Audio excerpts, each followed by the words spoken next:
Hey everybody, welcome back to Koali Zoo, and this is going to be a somewhat short episode.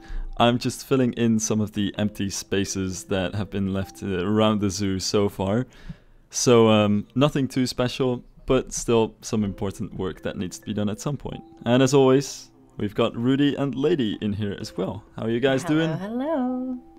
Good. Hello. How are you? I'm doing alright.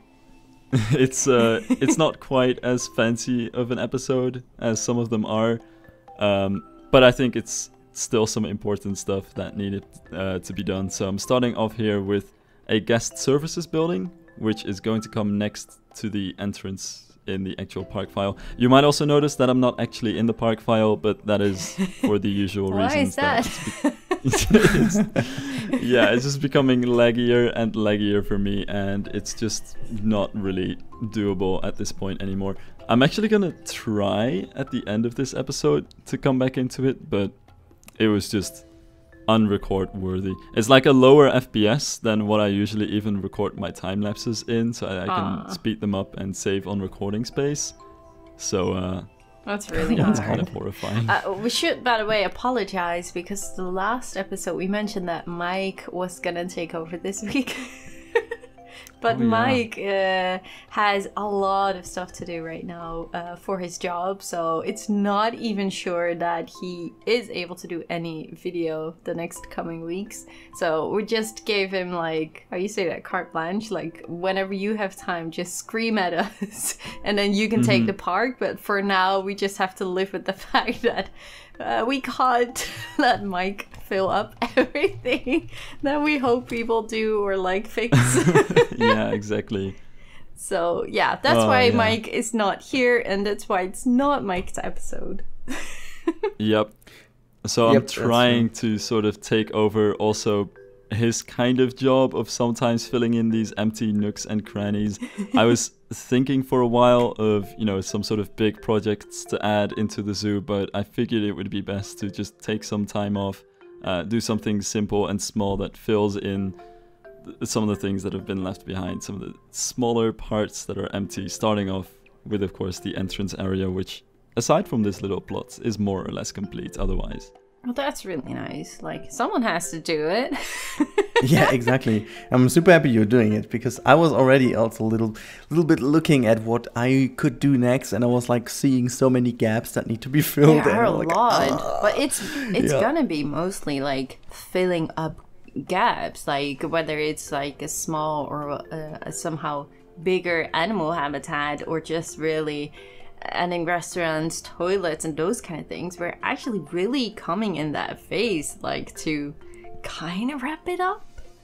Which still can be like maybe 10 episodes away, but we are somehow heading there, I feel. Yeah. Yeah, I mean, I think two things. First of all, I think we all need to watch a little bit the performance. Okay, Sylph has already fallen behind. Yeah, we lost him. It's a matter of time until Koali Zoo is only Rudi and Delady. Yeah. I mean, it's okay. I'm the architect, so I can at least make some blueprints like this in a separate file and just slap them in the actual park file. Yeah, that's true. Give us some toilets. Oh wait, you're adding toilets, right? Yeah. Yeah, I'm actually adding some toilet buildings here. Spoilers. Usually I'm, as a German, always like blamed for having too many toilets. I don't know what that is. Like, it seems that in the theme park and zoo community, people always love at us Germans because we have so many restrooms in all of our parks. Oh, really? Because it's mandatory. Yeah, I didn't even know that. It's like, I don't. But is I it don't like even know if it's more true. than other countries? I have no idea. I don't even know if it's true, but it really was like whenever I was adding a toilet, it's like, oh, you Germans, you always have your toilets Really? everywhere. It's like, I don't know. Yeah, it's super weird. So I'm happy that someone else is adding some toilets now. So I don't need to have these things. But on the bright side, though, I think it's not only wrapping up, but also I think we all agreed on the fact that we are hoping in the future to see some, let's say, major additions to Planet Zoo, which we still want to be able to bring in. To be honest, I don't think we're gonna make it until we get like the game-changing I wish you guys things. good luck. My CPU is already melting. Yeah, but other than that, like, I think like a max of 10 episodes, I think then Koali Zoo is finished. And you're not gonna tell me that in 10 weeks from now, well, maybe we got a DLC. What could it be? June, July? But I have my doubts that that will be a big one. Okay, so we can confirm it already, because when Lady has some doubts, we have to follow what Lady says, because she's always right. Yeah, okay. It turns hang out in there. that I need to go. I need to go. I need to go. Right. Sorry, I'm out.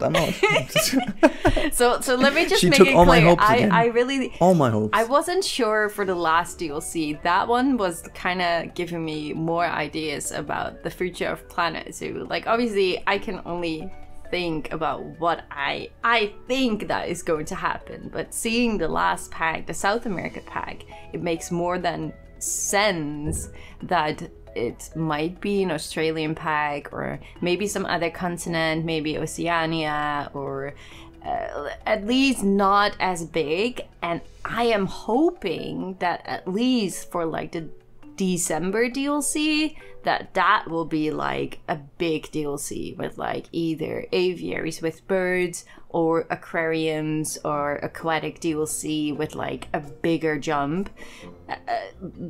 So yeah, no. If I am correct with this thought, then December. No, we're definitely finished with Koali Zoo in December. You're gonna have to do Koali Zoo 2 then, because Sylph could have some better performance again. Yeah, well, maybe we could do that. Like that could be really cool. Maybe if there's like really game-changing things, it's maybe not even that bad of an idea, but. I mean, we could always go into like another thematic approach, like doing like a resort style, as we already kind of started with, like the beach resort as the theme park. Now we have this jungle-ish zoo, but you could always go like, for example, for like a water park or like a birds area. I don't know, you know what I mean? Yeah. So that a totally different kind of approach. That would be also very cool. Yeah, like just a different theme already gives like a total different approach for the whole zoo. So. A different continent. Yeah, exactly. Now we are sending this over to Frontier and tell them that in the future they should release a Planet game that combines both, and they need to make this so good that performance is good enough to feature both, actually all 3 parks in there. Yeah. Oh yes, and the point is so that we can make a new Koali park, right? That's the idea behind it. That's why they need to develop this new game. Yeah, exactly. Actually, it's going to be called Planet Koali. Oh yes. That sounds good. Yeah, that makes sense. Oh, that would work. And the game comes right off the box with 13 FPS.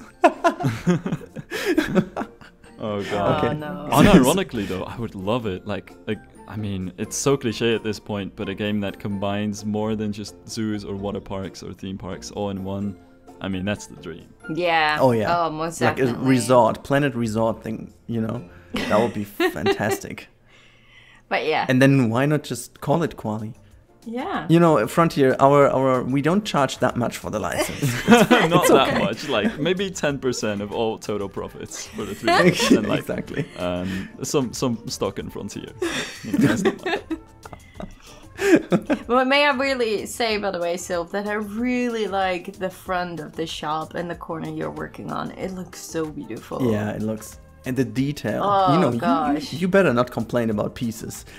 Yeah, you're adding so many amazing. pieces. I'm using in-game roofs at least. I'm not going crazy on the tile roofs. That's true. Yeah, I almost did it. I was very close. I have to give a shout out to Simtanic and Ruby, and actually also other people in the Bro Nation Discord.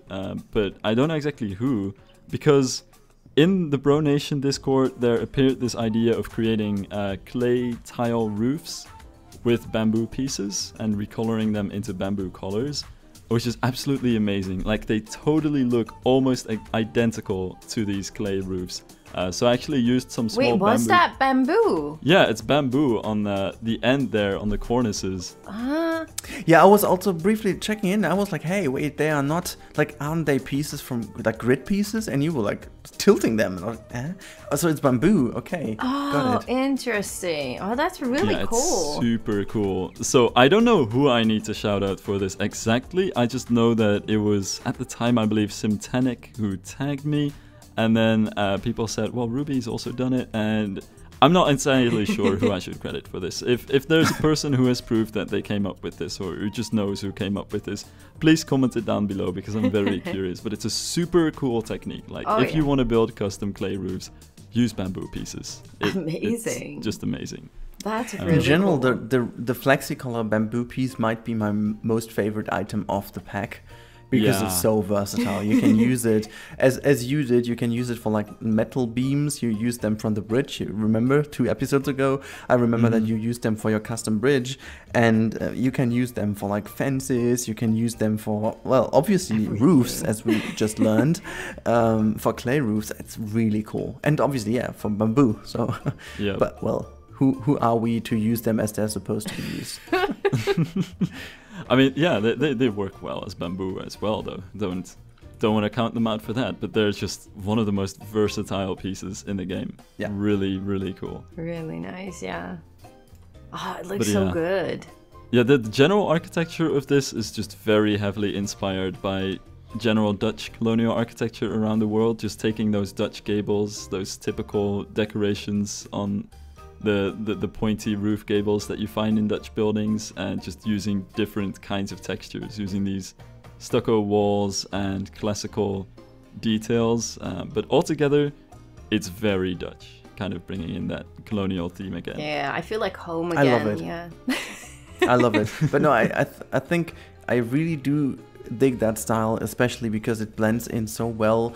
It gives a bit of color, a bit of a warm atmosphere, to be honest, and then paired with some kind of foliage, thematic foliage, like a lot of palm trees and stuff. It gives it this tropical vibe, which is totally, I love that, because this is exactly what makes the difference. You know, you have these 2 cypress trees now in front of it, so this could still be totally like in the Netherlands, but you know, as soon as you move that into the zoo, it totally makes sense in the context. And with all the Indian pieces you used here for the yellow little details, it kind of makes a bit more tropical vibe already. So I really love that thing. I honestly do have to say that I never expected the Indian pieces to be so much being used in Koali.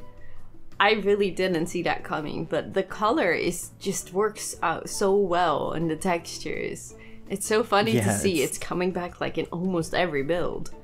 And you can't even recolor it.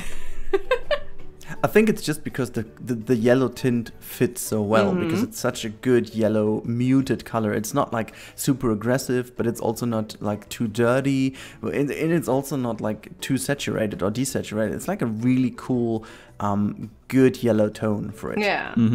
Definitely. And they're just pieces with really cool details, I find. Like, they're pieces that I use a lot, even if the colors aren't totally perfect for what I'm looking for, just because they have all these little detailing elements and really beautiful windows and bay windows and things like this that you can use in, you know, not just Indian themes, but also Arabic themes or Southeast Asian themes, if you kind of stretch their context well enough. So it's still probably my favorite set, at least in the base game. Yeah, it's the Mexican set, right? Yeah, it's the Mexican set. Oh exactly. My goodness. I forgot about that. Oh, well, I didn't. Yeah, I mean, you always remember your own embarrassing moments when nobody else remembers them, right? Yeah, that's why it was Rudy's embarrassing moment and not mine.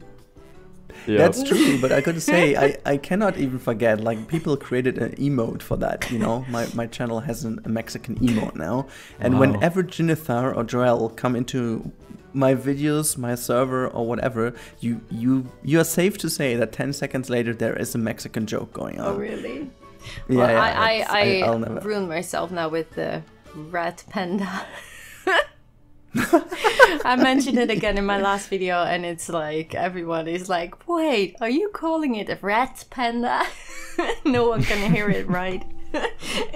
But you should definitely forget about that. Like, it's even the English speaking people don't know what they say, because I figured that now with the capuchin monkey.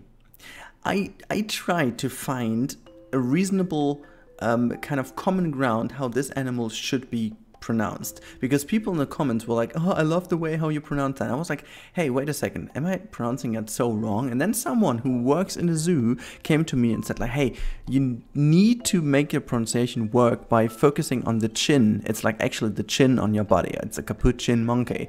And I was like, okay. Then people were like, no, you're focusing on the first part of the word. It's like capuchin monkey. I was like, what is right now? And so I started to Google for a lot of videos and pronunciation, and everyone is pronouncing in a different way.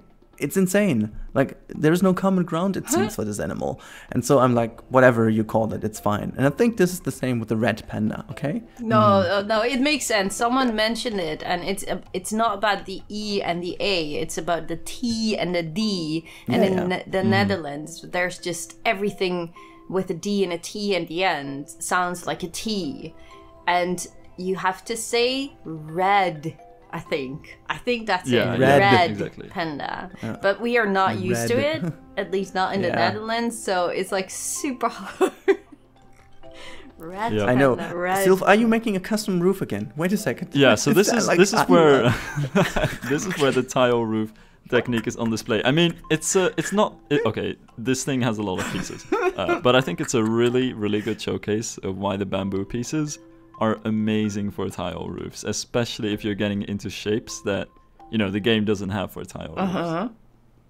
But you are so good at making these custom roofs. It's ridiculous. That's true, yeah. You always do the same, but I'm not able to do the same like them. What I love about the style you have is that they are always so super clean looking. Like, I know how much of a pain it is to align them so properly, especially in these little corners where you really start to get more narrow to the top. It really gets a pain to align that properly and not make it stick into the other side and, you know, make pieces come out and stuff. Because especially when you rotate it and you just figure like 10 minutes later that something wasn't right. But they're always so clean. They look so clean when you do this, and I really love that. It's always very finicky. It always takes a lot of like trial and error to get them right. With these ones for the bottom, I couldn't even get them right exactly because they are still 1 meter pieces. So it's a bit annoying to work with. But you know, I also think it doesn't have to be 100% clean. It's always nice to have some pieces that are slightly tilted or like off kilter or things like this, because you know, no real building is also perfect. No, that's true. That's right. I mean, just like, but still there's like, I think what I mean is like clean in a very aesthetically pleasing way. I guess that's what I mean.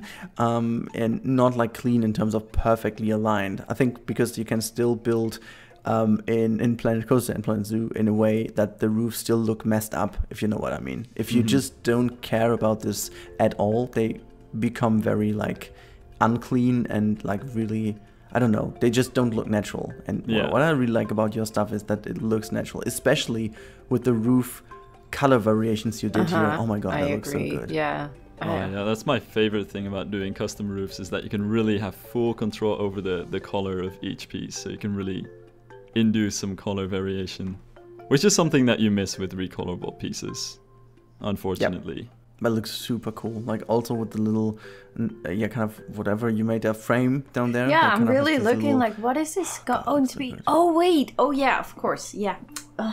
Yeah, so gazebo Mike put a little sign on the ground here with the idea of putting a bandstand here, which I totally thought, like, yeah, that's actually a cool idea. It's something that you find in theme parks a lot. It's not something that I've seen in zoos, but no, that's true. I mean, but this is more of a resort kind of deal anyway, so I guess it could work. Yeah. It looks so good. So yeah, we have a little plaza over here with a bandstand, and then surrounded by still need to work on this in the future, or anybody can take up this job, a small seating area outside where people can sit and eat. And then of course we have the toilets as well, and the gulpy slush building that Mike made earlier.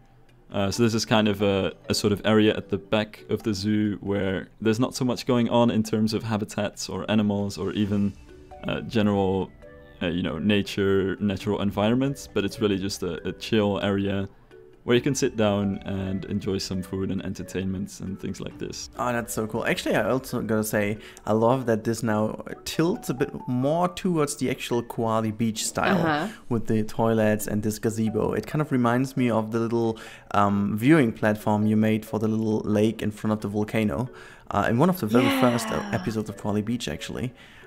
It kind of reminds me of that one. Yeah, I see what you mean.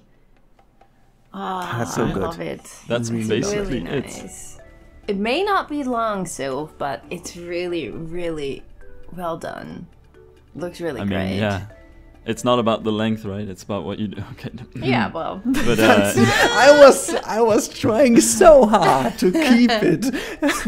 Understandable. Oh, you just did it. I'm sorry for going there.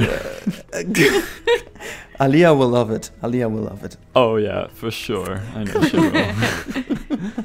But yeah, that's basically it. Last time, Mike was here to give me some cinematic videos, but this time, I think I'm really just gonna keep it to screenshots. You guys will have to see, you know, what this stuff looks like in action, I guess, in later episodes. But my computer is just not gonna be able to like handle this stuff. It's already melting down at the thought of it. I think we can work things out. Yeah, exactly. We'll work things out. Yeah. Anyway, that'll be it for this episode of Koali Zoo. So thank you, Rudi and Lady, for joining me today. Thank you for having us. You're welcome. And thank you everybody who watched this video for coming here today to watch this. And we'll see you next time on whose channel again? Who's next? Rudi, I think. Yeah, if Mike cannot do it next week, it'll be my turn. All right. Well, we'll see each other next week then. Bye, everybody. Bye. Goodbye.